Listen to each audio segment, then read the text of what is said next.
and the GMCVB for partnering with us with all of these wonderful series. And we're very delighted to have to welcome our hotel operations and engineering challenges and hopefully some successes, right, for reopening our hotels.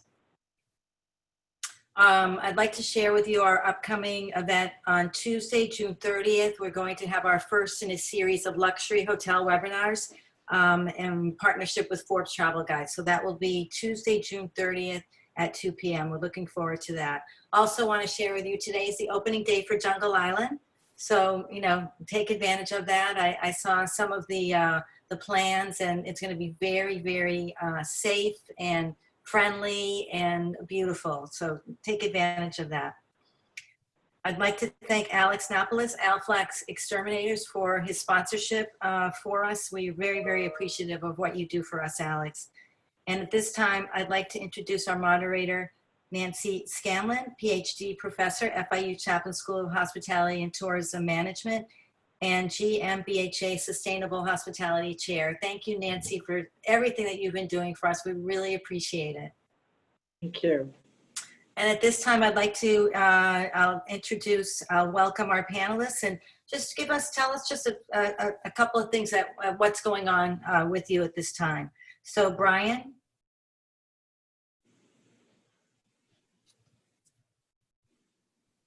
Unmute. The old mute thing got me again. Brian Lamel with TLC Engineering Solutions. How is everybody? Jason? Yep. Hi, everybody. I'm Jason Hagopian with SAO Design Group, Architecture and Interior Design. And I just want to do a plug, Jason. Jason designed my kitchen. I know many of you have been watching, watching our webinars. So just a plug, okay? Anything you want us to share with us, Jason? Wendy, you are a great client. A pleasure to be here. Pleasure to be here. Thank you. No RFIs. Michael?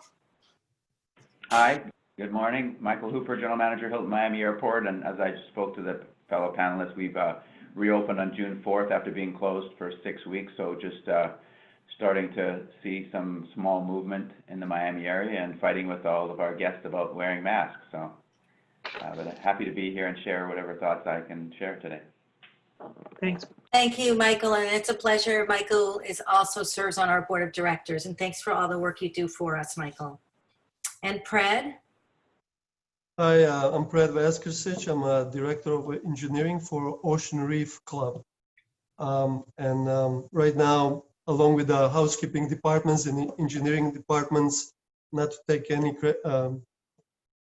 credit from our first responders, but I feel in our environment, we are now first responders and preparing our properties for full opening pretty soon. Absolutely. Thank you, Pred. And Nancy, now take it away.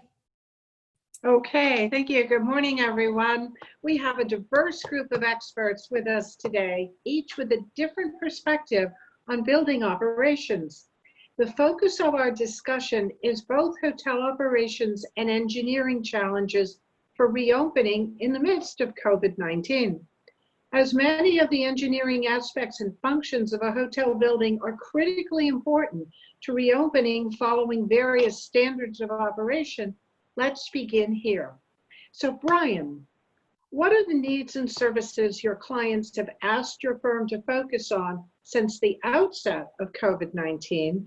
And what do you feel is the most important area to address in reducing the risk of airborne transmission of COVID-19 in a building?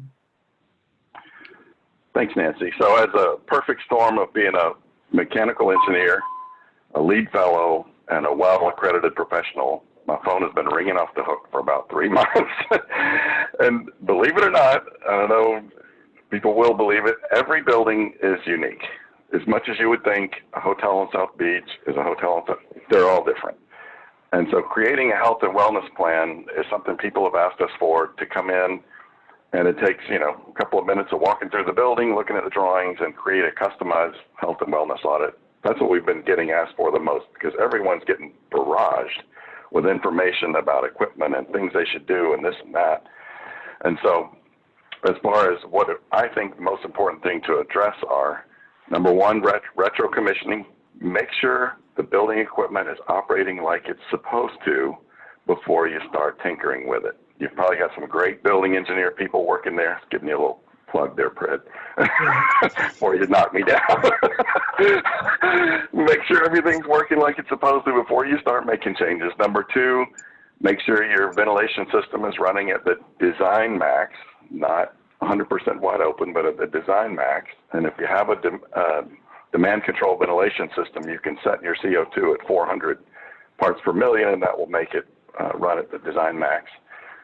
Any chance you can get to run the stuff longer before and after people get there, that'll help dilute any virus in the space. Improving the filtration is always a good thing.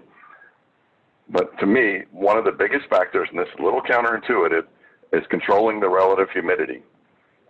The Department of Homeland Security has released some data. There's a lot of information on the internet, but when you get above 40% RH, which in South Florida and Miami, we always are above 40% RH. The closer you get to 60, believe it or not, the little tiny half a micron virus particles floating in the air tend to glom onto water droplets and things in the air into bigger and fall out of the air. And so keeping the humidity between 40 and 60% is a really, really great strategy for reducing the risk of transmission. Fred, so then what do you consider to be the most important engineering functions of your hotel that you need to address as you begin reopening? How are you addressing AC systems in your property? So exactly what Brian just mentioned, but then I have to make sure that everything that scientists like Brian design actually works. And my biggest challenge right now is to make whatever equipment is designed for, optimize it, and then communicate to people that we're doing what we're doing. A lot of people know a little bit about HEPA, a little bit about MERV. They're asking questions, but that's a really good subject to talk about and educate people about it, because systems are designed for certain operations and productions, and they currently cannot do better than that. So we have to all learn what is the best optimization of the equipment that we have, and then make that happen. Okay. Michael, as the general manager of a large property that is reopening, what are some of your experiences with this and concerns? From an engineering perspective, it would be, obviously I would be working very closely with our engineering leadership team to make sure we restart and optimize the plant and equipment, which Brian spoke about a little bit. And while we were closed, we were flushing toilets, running water in the rooms, and trying to maintain the humidity Brian was talking about, as well as just air conditioning off and on through our building management system, various areas of the hotel, since we were closed for 6 weeks. So that was a bit of a challenge. I think one of our biggest challenges came when I don't think we spoke close enough with some of our plant and equipment providers. In particular, our laundry, which we do in-house laundry, and we shut down the laundry, which we were told to do. But when we brought the equipment back up, we did have some problems, which did cost us some money, and about 8 days of not using the ironer, which was a problem for us. I also spoke to some of my colleagues in other hotels that had bigger properties than me across the country with Hilton. They had a little challenge just getting around to all the rooms and the floors on a regular basis with a very skinny staff. I mean, we're all asked to reduce our staffing, but we also have to get around to these rooms and check, because you're susceptible to a small flood or something else if you're not getting around these rooms on a regular basis. And the particular GM I talked to in Dallas did have a problem with a flood. So that's something else to work about. The other thing is working with all of our vendors to discuss this kind of a pre-opening thing, or while we close, just talking to them about any discounts they can give us on some of the services that they were providing, whether it be landscaping or anything else that you can try to save money, because you're obviously losing money when you're closed. So you're trying to maintain a reasonably good-looking property, and equipment operating efficiently, but also trying to save some money. So, and I would say the last thing that we did was We did have our third-party water monitoring company just check for Legionnaires, and we were negative, so obviously that's a good thing. It's very important. We've talked about this, or certainly the Hotel Association sent out lots of protocols around that. So that was a very important process, and I think a safety issue for our guests coming in. Okay, thank you. Jason, so from a building design and from an architectural perspective, a design perspective, the design and layout, what are you being asked by your clients to focus on for reopening buildings, their buildings?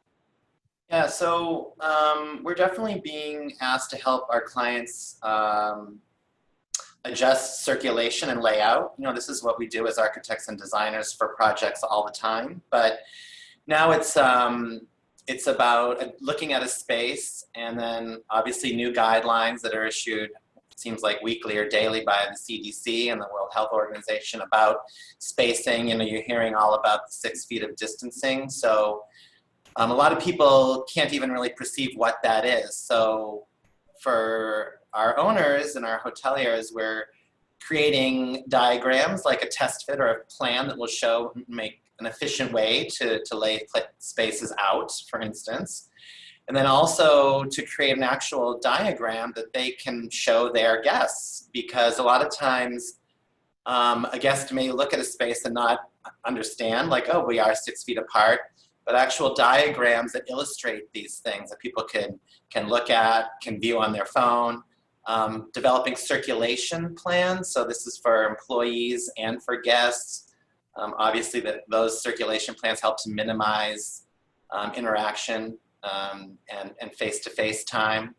And then we're doing a lot with additional barriers and flexible separation. So how do you take an existing restaurant or an existing hotel lobby and an existing space and create the kind of separation that is safe and meets guidelines? So we've been getting a lot of calls for things like that.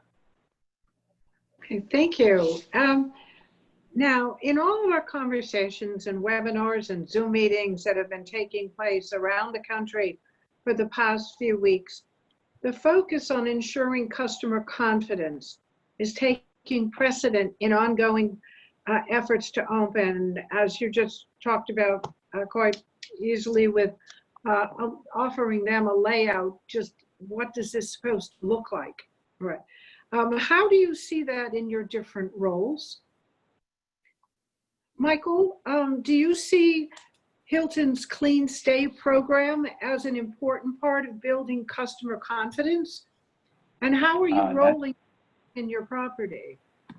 Nancy, yeah, of course. I mean, like other companies and that are branded and other independents, everyone wants to have some form of a Clean Stay program.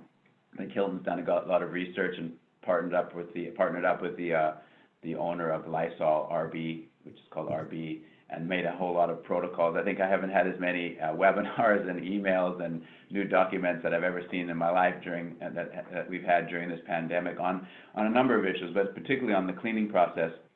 And so it's a great program. I think the biggest, it's not only just making sure we use the right chemicals. We have partners with Ecolab. We have partners with P&G as well, and they all have very respected programs and products to use. So we're continuing to use those products. And then in addition to that, Hilton's came up with the Clean Stay program is 10 key touch points that the guests typically touch more, like things like remote controls, light switches, coffee makers, telephones, things like that, that we go around and use the Lysol product. And I think our biggest challenge with that is actually just getting the product, because Lysol and other companies were directing their products to the first responders first, and then allowing businesses and other consumers to get them. So because we were closed for 6 weeks, we did not get the initial shipment of those products. We're waiting for those to come this week, at which time we'll roll it out. And we've done the training with the room attendants, but we'll go back in and do it. It includes stickers in the guest rooms notifying the guests of the 10 touch points.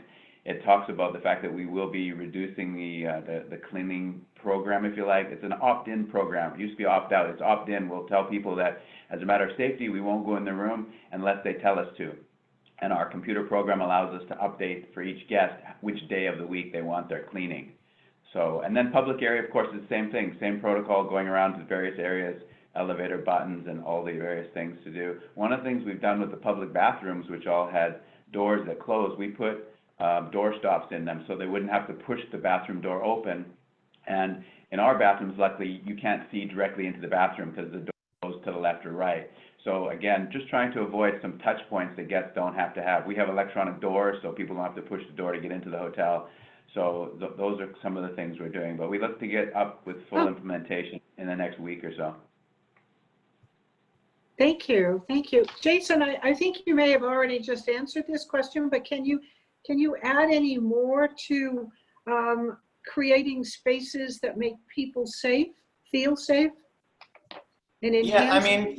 I mean, I think it's a great question, Nancy, because there's, can we create a space that is safe? And then can we create a space that makes people feel safe? I think there's a little bit of there's a distinction there, obviously. And, architects and engineers, myself, Brian, respectively, we've had to adhere to, federal and state and local codes for years. We have to get a license. We have to, the public, your guests, depend on us as professionals to create safe spaces for them. That's historically, that's what it's been. You go into a building, you feel confident it's not going to fall down. You feel confident that it's not going to catch fire. And, now there's this, the guest is wondering, am I going to be susceptible to getting COVID here? So yes, I mean, we can do a lot of things that are being discussed, as you're hearing, that make people feel safe. None of us, no hotel owner, no office owner, no park, no jungle island, nobody wants to have a guest that leaves and then may end up with COVID at one point and then say, oh, I think I got it when I was staying at that hotel. So we want to create a space that follows guidelines and that also feels safe, so that when someone goes there, they're able to enjoy your hotel the way they want to get their, to regain some sanity and some relaxation from their everyday life. So I think that's our role as hotel owners, as architects and designers. But certainly, I don't think there's a claim that you're going to come here and there's no chance, because there's public involved, there's interaction that's involved. So I think it's about being really diligent from a design standpoint and obviously an operational standpoint that Michael was referring to. Okay, thank you. Thank you. Brian, now, regardless of the primary use, everybody needs to feel safe. So for your clients, what are the key efforts and factors to meet those needs? So a little nuance to what Jason just said. As architects and engineers, we carry professional liability insurance because people are counting on what we tell them to be code compliant and correct. Manufacturers and contractors don't necessarily need to carry professional liability insurance because they can play the I'm just a stupid contractor or whatever. Hey, you should talk to the engineer. I just said what I said, but I'm not liable for it. I'm liable if I build it and it falls on you, but I'm not liable for what I said. And so when customers call me and they say, hey, this guy came in and said they have this magic gadget you plug in and it has lasers that shoot the COVID out of the sky, and I have to be the rain on their parade and say, probably not true. So here's the thing. The virus transfers one of three ways: by touch, by droplets, or by aerosolized. By touch has nothing to do with HVAC, and there's nothing the HVAC system can do to fix that. Through the droplets, as everybody just mentioned, Jason's mentioned, you have the public in there, and that's the 6-foot physical distancing, or the droplets. And so really, no matter what you have to do with the HVAC, I can't stop Jason from walking up and sneezing on me, or me sneezing. That has nothing to do with the HVAC. So we're down to the third method, which is aerosolized, which is somebody's infected and they just breathe out. This aerosolized virus will hang in space. It's less than a half of a micron in size, so it doesn't even follow gravity. It just hangs in space. And what they are finding is that it's really not the primary method of transfer. But, so that's what CDC and WHO say. But ASHRAE, the Mechanical Engineers Club, says, well, there's a correlation You know, so while we can't exactly prove it out, you should do some things to your building. So that being said, you're talking, Nancy, about feeling safe. And so when the customers ask me, can I buy this gadget and plug it in and dial us back to 2019 and everybody feels better, I have to say, well, here's the thing. Having a better, improving the relative humidity in your space, which almost all air conditioning systems can do. It's just that you probably don't have a humidistat and a little bit of control language, so a little bit of capital cost involved. That's a great strategy. Running, you know, at the correct ventilation rate, that's a great strategy. Fred might have mentioned earlier, a lot of times if a filter is a little bit out of adjustment and there's a bypass, it's almost a pointless filter. I mean, you got to have the filtration set. So none of these things have a PR department, you know? And so that does not sound sexy, like, hey, we have MERV 13 filters. So what I've been telling my customers as far as feeling safe is that for a couple $100, you can get an air quality monitor that you can Velcro to the wall that measures PM 2.5 and VOCs and ozone and all these different things. And you can put a display next to the elevator or somewhere where people can see it, and you can say, our relative humidity is 55% per ASHRAE and National Institute of Health. That is the best possible thing. Our PM 2.5 level is blah, blah, blah. Our VOC, you know, and you can not just say what the number is, but say why it's important so that people will understand. And yes, there's no PR department for these things, so it isn't. But these are the things that ASHRAE and the CDC and WHO are recommending. Basic things that you can do with your systems without buying any additional equipment for the most part. But communicating that message is powerful as far as getting the point across. So, Nancy, I will rest my case. I think there's opportunity, Nancy, don't you, and everyone with PR, right? I mean, whoever thought Lysol? Look at what Lysol is kind of sexy now, right? You know, so I think there's opportunity to what you're talking about, Brian. I really do.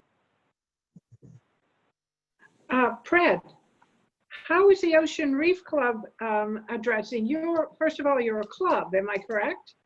That's correct. That's correct. So how are you addressing customer confidence challenges in reopening efforts? So yeah, I would like to start by heating and air conditioning, and I think Brian and Jason gave a really good explanation. I'm also a mechanical engineer, but like I joke around, I'm on the other side of the blueprint. I'm in operations, and you also mentioned something about PR. I never thought I would be part of that PR because lately most of the phone calls that pertain to this matter are transferred to me. And I would like to talk about one particular question that everybody's asking. Oh, do we use HEPA filters? Do we use certain MERV rated filters? And I'm sure that a lot of people there on this webinar are asked the same questions or would like to learn a little bit more about it. And I would just like to say what I know. The HEPA is actually not a filter. HEPA is a rating, a standard for filtration. So HEPA is a abbreviation for high energy particulate air, HEPA, and it's actually a filter that can stop 99.97% of anything that's bigger than 0.3 microns, right? So that is very good for filtration, but our air conditioning systems are not designed to deal with such thickness and such resistance to airflow. So we try to do the best we can do. So which MERV filter would be best for our design air conditioning systems?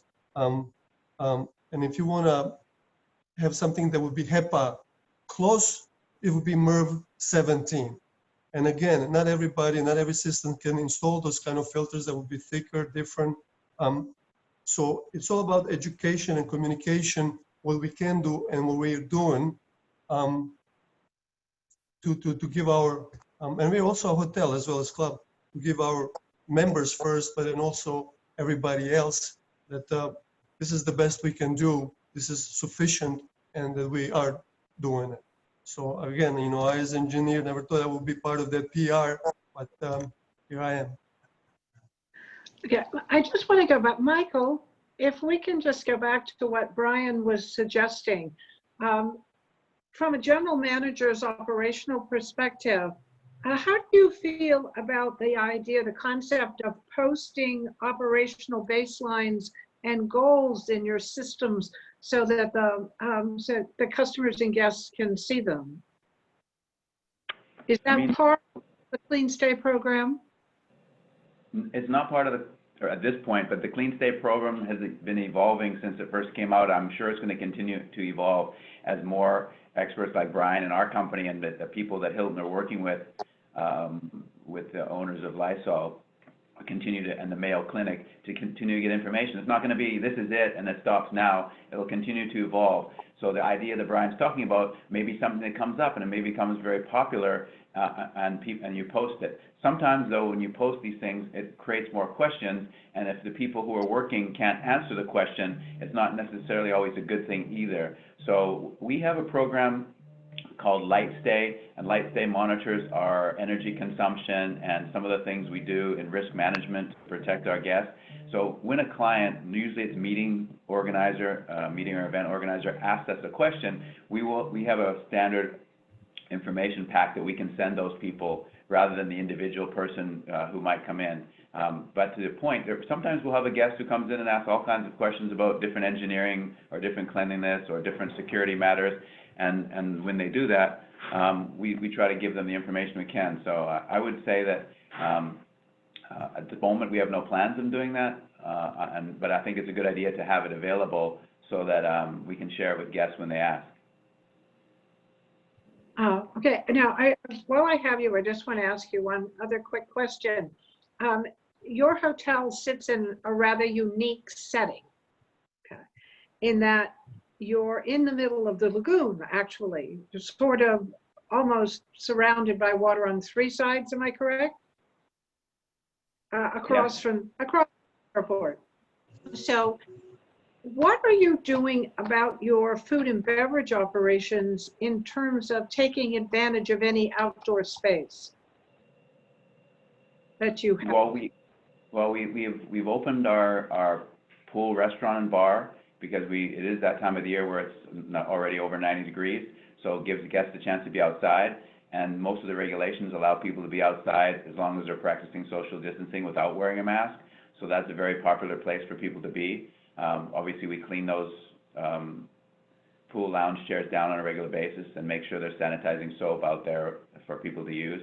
Right now we're just operating our grab and go. So when people take, we're offering hot and cold items from there. When they take the items, they can sit in a variety of locations around the hotel where we've spaced out the tables to make sure there's 6 foot of distancing and the 50% capacity that is the requirement right now. But the only issue right now is that it's 8 o'clock in the morning. It's already 80 degrees, so a lot of people don't want to be outside. But certainly, it's the safest place to be for sure. And you bring up a good point. And Brian, in our earlier discussions last week, you mentioned outdoor air. And for restaurants, outdoor settings are being promoted. Now, the challenge is that today it will be 88 degrees and it will feel like 92, okay? So how does this affect the building's overall system and we are in a tropical zone. Most people don't realize that we are the only part of the United States that is actually in the tropics. So we're well into the hot and humid stage of summer. I mentioned earlier that the Department of Homeland Security, strangely enough, had published data showing the half-life of the virus when you increase the humidity and you put it in direct sunlight, and those two things will absolutely shorten that to a matter of minutes. I mean, those two things are so powerful. Now I'm talking about full-on daylight, not daylight coming through a glass. Full-on daylight, because it's got all the UV wavelengths and everything. And then, again, the high humidity. People up north, when they heat air up, the air is very dry. But in Miami, in the tropical climate, exactly like you described, we work in the design to reduce the humidity down to below 60 to make it bearable. And so Jason has to worry about the wall section and where the water vapor is going to condense in the wall and all these kinds of things. So inside the building, usually we bring in the outside air that we're going to use for ventilation because we need to control it. We need to control the humidity level, and we need to supply that air throughout the building. And having openings around the building where you just let ambient air in is a nightmare for an HVAC person because of the M word and all the other horrible things that could happen. But our systems are designed, usually the HVAC system is designed to dehumidify the air that it brings in and distribute in the space. So you have a ventilation system that meets code, that brings in a certain amount of outside air, dehumidifies it, puts it in the space, and then you exhaust it. And because we're in a tropical climate, we should always have the building at a positive pressure, meaning every little crack should have air leaking out, not air leaking in. And so those things play in our favor, actually, as opposed to someone in New York who's going to have a dry climate and have a whole bunch of problems to deal with. We actually have a nice, hot, humid climate, and even forget COVID for a second, we're always working to keep that humidity level down to like 60%, not like Nevada where it's 10%. But that humidity level of 60%, again, the virus is less than half a micron, so it's tiny.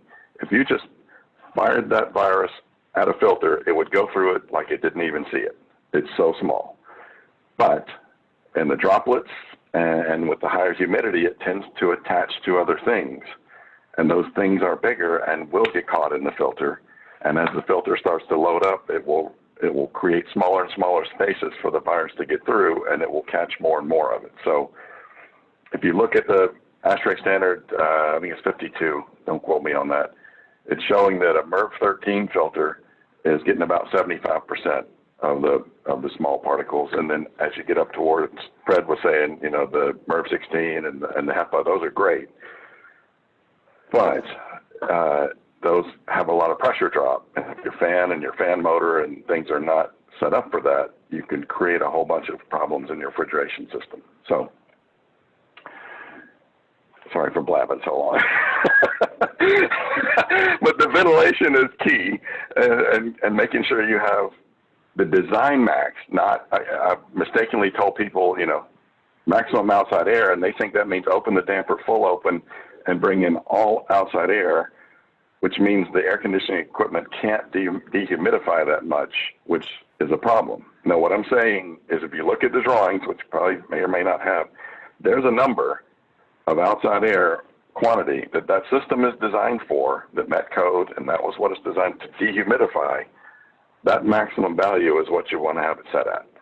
And to save energy, sometimes we have dialed that down a little bit, forget energy for a couple of months, put it back where it's supposed to be, and the system should be able to dehumidify that, and all your indoor spaces will be between 40 and 60% RH, which is perfect for a strategy for reducing the risk of transmission.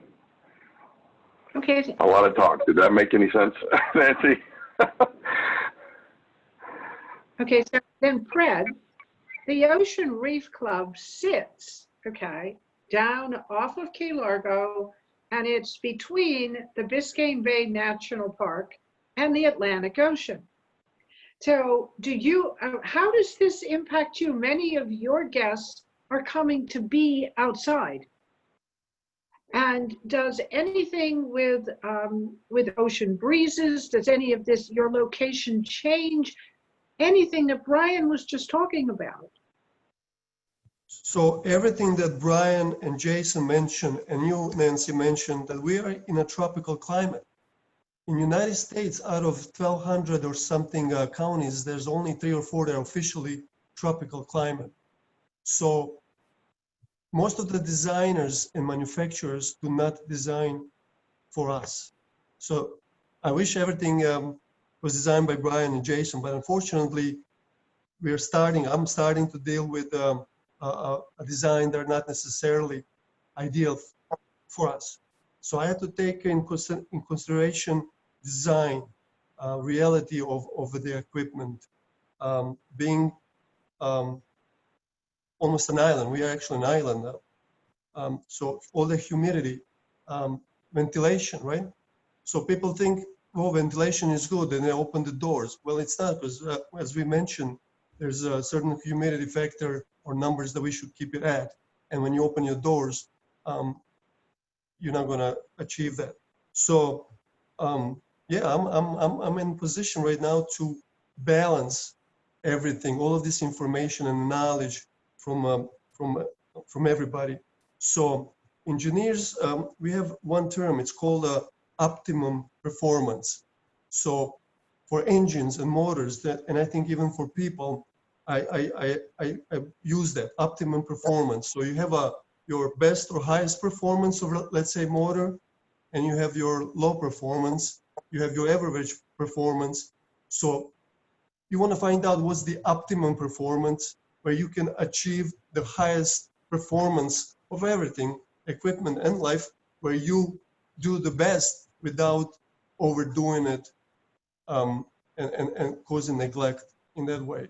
So I'm very thankful for people like all of you, but Brian and Jason, I think they should design everything in South Florida. And I would definitely go to them for explanations and design specifications, but I learned from them and I put it together where it has to work. It's not an option not to work. We all know what we are defending right now and why we're doing it, and we have to find the best possible solutions. And I think webinars like this, where people get educated and connected and share best practices, is actually the best ways to start and do it. Thank you. So Jason, can you come in on this conversation from your perspective as a designer? Yeah. Thank you, Nancy. Yeah, thank you, Pret, for that plug. But it's true. And Pret, I think the hotels and our industry is really, we're lucky to have people like you that actually understand and you have an education in mechanical engineering as well. This is very helpful to your property. So, but it's true. There's things we have to do down here, or we do, to adapt to our climate, which is very unique within this country. And some of it is, it's almost a little bit counterintuitive to like how you live, you live down here. The invention of air conditioning has allowed us to be comfortable inside 6 months of the year. But it requires this very strange kind of closed system with a regulated amount of outside air coming in. And then when we're told, because, COVID, like it's better to have fresh air, for instance, as Brian alluded to, and we know, it's great if you just open everything up, and then turn off the air, but like we're not gonna, we don't live that way. And all of a sudden, all the humid air comes into your space and you start to encounter other issues, which we're all very familiar with, the M word, as Brian referred to. We have, so the way we've been building buildings, a lot of our buildings here in Miami Beach and in Miami are old buildings that aren't actually built to accommodate conditioned air. Buildings are either designed too tight or not tight enough. So you do need to have positive pressure, as Brian had alluded to. So, right now we have to be really attentive to the issues that relate to COVID and the spread of COVID, obviously, which is distancing, layout, directional movement throughout a space, larger areas where people want to congregate. I think we have to be really conscious. I mean, it's very counterintuitive, Nancy, right? I mean, you go to a hotel, because you don't mind being around people, right? You want to interact with people. We are all dying to interact with other people right now. I mean, we're literally, my minor in psychology is definitely coming into play here, because there's definitely issues that people are having. We want to go somewhere, but then in our heads, we're saying, oh, is it going to be safe? And I really love what I get at a hotel, and it's a getaway. And there's so many things we love about going away to hotels, you know, to the service, the people, the hospitality. So it's, you know, there's a lot of counterintuitive things we're trying to do when it relates to a hotel stay and a hotel guest experience that we have to do because of health. So I think we need to be really diligent with how we space people out. How do we, in areas where people gather, like lobbies, restaurants, bars, the pool, how are we able to create those places and those experiences, but in a safe way? And I think it's happening, and it has to happen, and I think it's possible, and it's going to happen, and people are going to come. I mean, I think Michael was talking about the percentage of occupancy is starting to increase.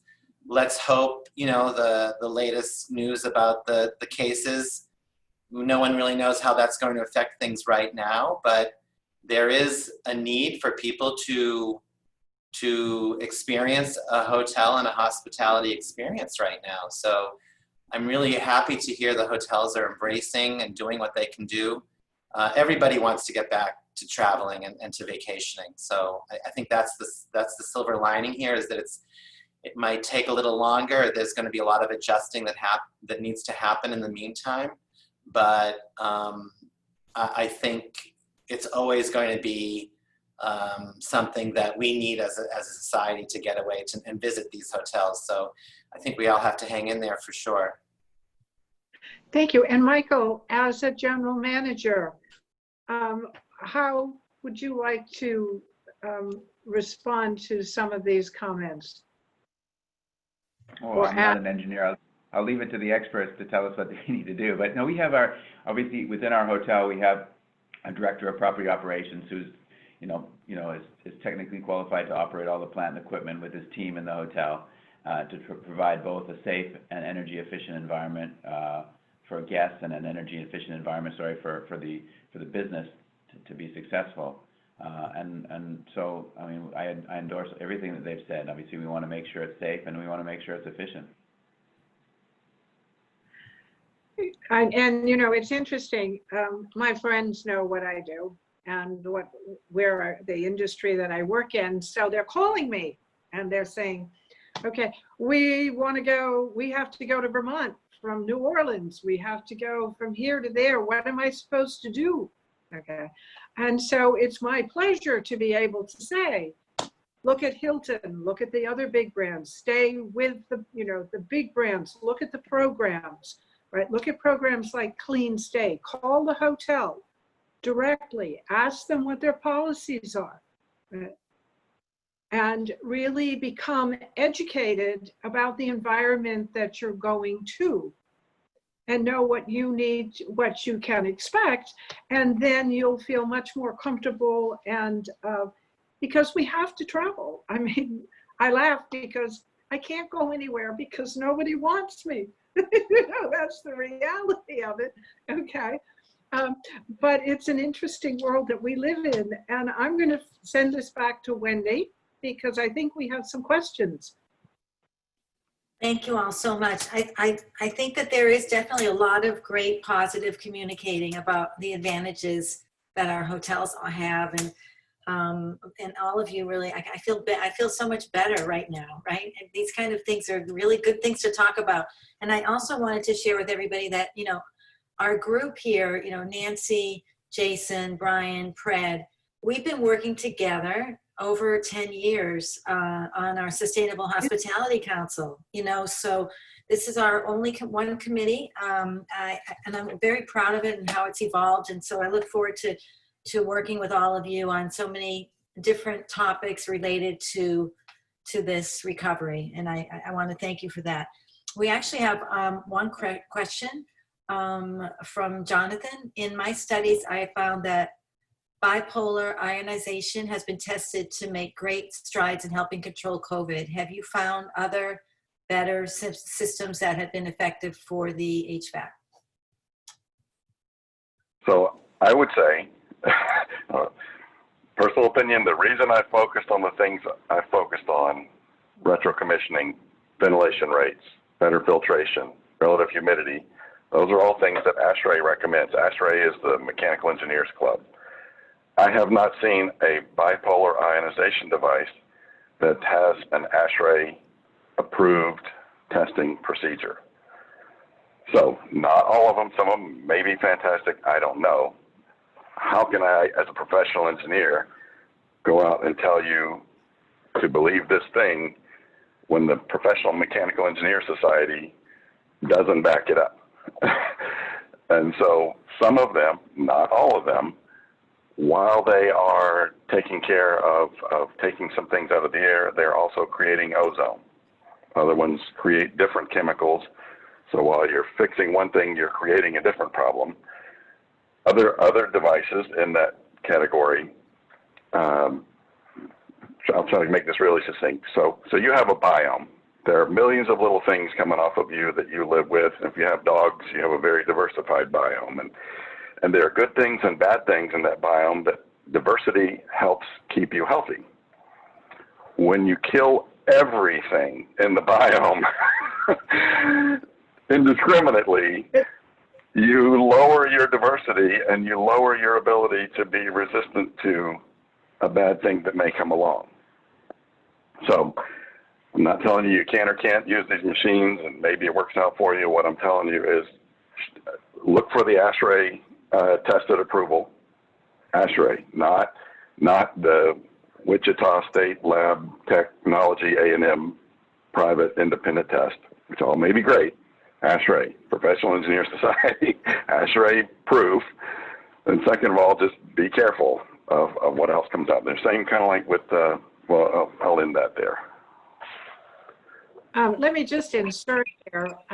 We've used the term ASHRAE, which is not ashtray, but ASHRAE, which I so much remember it, is the American Society of Heating, Refrigeration, and Air Conditioning Engineers. And they have, through time, really become, am I correct, Brian and Fred and Jason, they really have established the standards, okay, for anyone to go to look at. And you can find them online.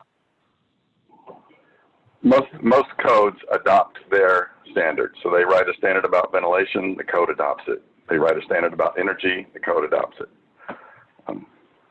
Yeah. Do we have any more questions? I think that's it. But I do want to share with everybody, please feel free to reach out to us if you have, moving forward, for those of you who are haven't opened yet, or just have questions for this council, because they're so bright and just, we rely on them so much. I thought it was ashtrays too, because I saw the guitars behind you, but anyway, but really, really count on our, because if we don't know the answer, we'll find it. And I want to thank all of you, Michael, Pred, Brian, Jason, and Nancy for presenting this great, very, very interesting, I think first in a series, right? There's so much going on.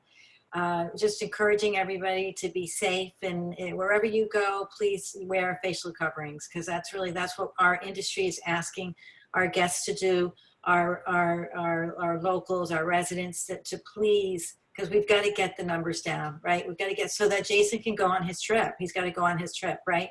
And we all want to travel. We all want to travel, right? We all want to take a little. It's summer. It's time. We got to take a little vacay. But thank you all. Appreciate everything that you do for us, and be safe. Take care. Thank you, everyone. Thank you, Wendy. Thanks, Nancy. Thanks, Nancy. Bye, guys. Thank you, everybody. Bye.